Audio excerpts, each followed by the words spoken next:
हमारे व्यस्त जीवन में ईश्वर की आवाज़, सफाई सभी को अच्छी लगती है और सफाई की बहुत ज़रूरत है। आध्यात्मिकता भी एक ऊंचे स्तर की सफाई है। जब भी हम आध्यात्मिकता में बढ़ते हैं, हमारी सफाई शुरू होती है, शारीरिक, मानसिक, अपने चारों ओर और बहुत हद तक आध्यात्मिक। हम जीवन में जितना भी बड़ा और ऊंचा काम करना चाहते हों, जिसके लिए एक बात की अति आवश्यकता है, वह है व्यक्ति में अनुशासन की आवश्यकता। आध्यात्म में अनुशासन का अर्थ है आध्यात्मिकता का अनुभव, आत्मा का अनुभव, आत्मा के शासन का अनुभव, आत्मा के शासन में जीना, आत्मा और चेतना के अधीन होकर जीवन जीना। आज आप चिंतन करें कि आप किसके अधीन होकर जीवन जी रहे हैं। अधिकांश लोग शरीर और शरीर की वासना के अधीन होकर जीवन जी रहे हैं। कई लोग मन और मन के विपरीत और विकृत भावनाओं के अधीन होकर जीवन जी रहे हैं।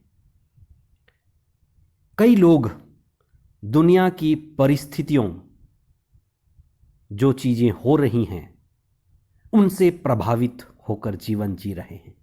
लेकिन जो ईश्वर की इच्छा है, आध्यात्मिकता है, वह आत्मा के अधीन जीवन है।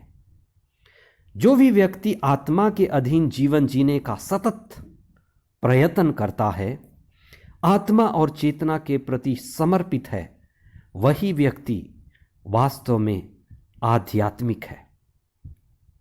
समारी स्त्री से प्रभु यीशु ने कहा, ईश्वर सत्य और आत्मा है, और जो सच्चाई से ईश्वर की आराधना करते हैं, वे आत्मा में और सच्चाई में ईश्वर की आराधना करेंगे। आत्मा के अधीन जीवन ही स्वर्ग का राज्य है। इसी से फरीसी और शास्त्री वंचित थे। इसीलिए ईसा उनसे खफा थे और वे उन्हें आत्मा का अनुभव देना चाहते थे, और विशेष करके अगुवाओं को। 21वां सामान्य सप्ताह 22 अगस्त 2022 सोमवार। पहला पाठ थेसलनिकियों के नाम दूसरा पत्र, अध्याय 1 पद संख्याएं 1 से 5 तथा 11 और 12। संत मती का सुसमाचार अध्याय 23 पद संख्याएं 13 से 22 तक। आज का सुसमाचार ईसा की दिव्यवाणी, सुधार का सुसमाचार है। कुछ लोग ईसा की शिक्षा को कठोर शिक्षा भी कहते थे, क्योंकि सुधार हमेशा कठोर होता है, कड़वा घूंट होता है। ईसा अगुवाओं को विशेष रूप से कड़वा घूंट पिलाना चाहते थे, क्योंकि स्थिति खराब थी, स्थिति बदतर थी। अगुवाओं का हृदय कठोर हो गया था। मुक्तिदाता और सद्गुरु ईसा अपने कठोर और कड़े शब्दों में अपने शिष्यों को और धार्मिक अगुवाओं को समय के रहते चेतावनी देते हैं और उनको निर्देश देते हैं कि वे लोगों के मार्ग में बाधा ना बने। जो अगुवे हैं, जो नेता हैं, शास्त्रों के ज्ञाता हैं, जिन्हें अगुवाई करनी चाहिए, लेकिन वे लोगों के लिए बाधा बन रहे हैं। लोगों के स्वर्ग राज्य में जाने के लिए, उनके आध्यात्मिक उन्नति में वे सहायक सिद्ध नहीं हो रहे, लेकिन बाधा बन रहे हैं। वे स्वर्ग का रास्ता रोक रहे हैं, स्वर्ग राज्य का रास्ता बंद कर रहे हैं। इसका क्या अर्थ है? स्वर्ग राज्य या मुक्ति का सही ज्ञान नहीं होना, नेताओं, अगुवाओं और धार्मिक गुरुओं में समझ का अभाव और प्रज्ञा का ना होना। स्वर्ग का द्वार बंद करने का गहरा अर्थ है धार्मिक नेता और अगुवाओं को ईश्वर के राज्य का ज्ञान नहीं है, आध्यात्मिकता का ज्ञान नहीं है, सही समझ नहीं है। वे साधारण लोगों के जैसे हैं और ईश्वर की आत्मा और प्रज्ञा से दूर हैं। क्या आज भी ऐसी ही स्थिति नहीं है?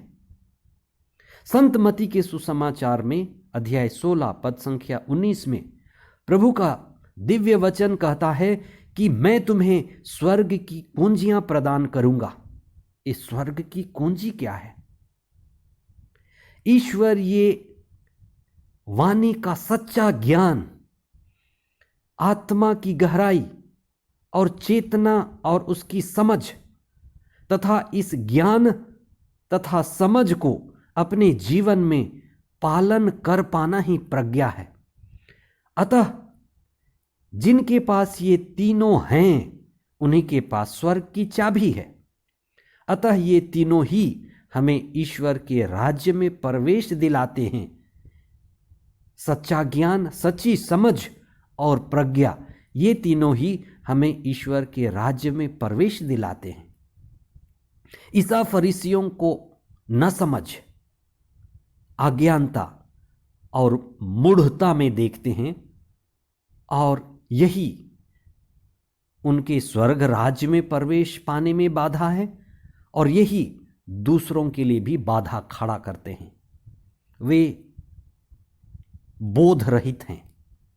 शास्त्री व फरीसियों के बीच शिष्य बनाने की परंपरा थी, गुरु और शिष्य की परंपरा थी।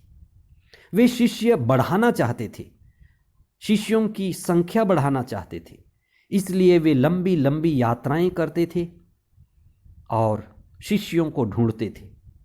आज भी कई सारे लोग, संस्थाएं शिष्यों को ढूंढते हैं, अच्छी बात है, लेकिन उसके द्वारा शिष्यों को मुक्ति मिलनी चाहिए, शिष्यों का आध्यात्मिक स्तर बढ़ना चाहिए। इसलिए वे शिष्य चुनते हैं, शिष्यों का जीवन बदले, शिष्यों को मुक्ति मिले, शिष्य ईश्वर के उपस्थिति का अनुभव करें।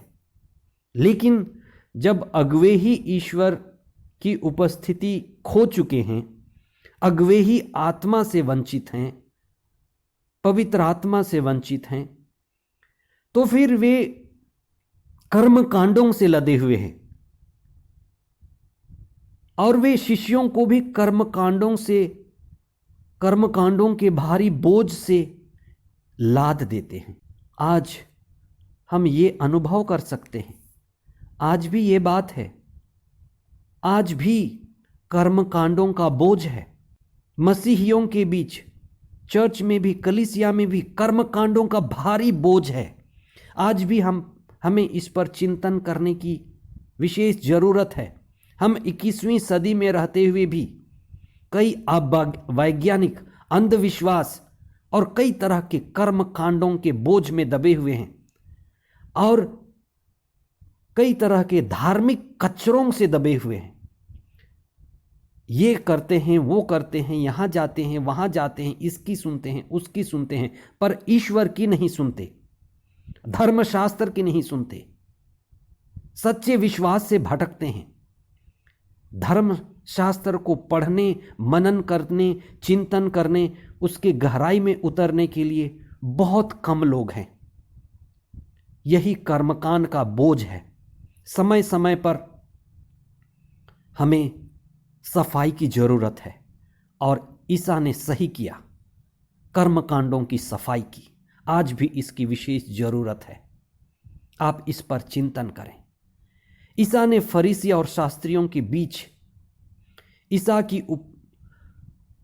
विशेष दृष्टि कि ईश्वर अगुवाओं के बीच अनुपस्थित है, ईश्वर का एहसास नहीं होता। कई अगुवाओं के द्वारा कर्मकांड, अंधविश्वास, भ्रम फैलाया जा रहा है। कई बार हम जिन्हें गुरु, महात्मा और आध्यात्मिक अगुवा मानते हैं, उनके द्वारा भी कर्मकांड और अंधविश्वास फैलता है। चढ़ावा को महत्व देना, चढ़ावा में सोने, चांदी, पैसे, ये व्यापार सा है। मनुष्य के लिए जो महत्वपूर्ण है उसको ज्यादा महत्व देना, वेदी में चढ़ाए हुए चीजों को महत्व देना, चीजों से लोगों का संबंध जोड़ना, पूजा पाठ में, प्रार्थना में चीजों को जोड़ देना, दान मांगना और चंदे इकट्ठा करना, ये सभी चीजें वास्तव में ईश्वर से हमें दूर करती हैं, संसार का महत्व बढ़ाती हैं। इसलिए आप इन पर चिंतन करें। साधनों की जरूरत है, वस्तुओं की जरूरत है, पर ईश्वर से ज्यादा नहीं। हम उनको ज्यादा महत्व ना दें। इसलिए ईसा उस समय के लोगों को ठोकर मारते हैं। जब भी लोग ईश्वर के राज्य को समझ नहीं पाते, वे बाहरी चीजों पर ज्यादा ध्यान देते हैं। सोना, चांदी, चढ़ावा, दान मांगना, ये सब चीजें ज्यादा महत्वपूर्ण हो जाती हैं। आइए हम प्रार्थना करें। हम परिवार चलाते हैं, संस्थाओं के अगुवे हैं, नेतृत्व करते हैं, हम सभी आत्मा केंद्रित हों। हे स्वर्गीय पिता ईश्वर, धन्यवाद देते हैं आपके दिव्य वचनों के लिए, धन्यवाद देते हैं पवित्र आत्मा के लिए, धन्यवाद देते हैं प्रभु यीशु के लिए जो हमारा मार्गदर्शन करते हैं, वे पुनर्जीवित।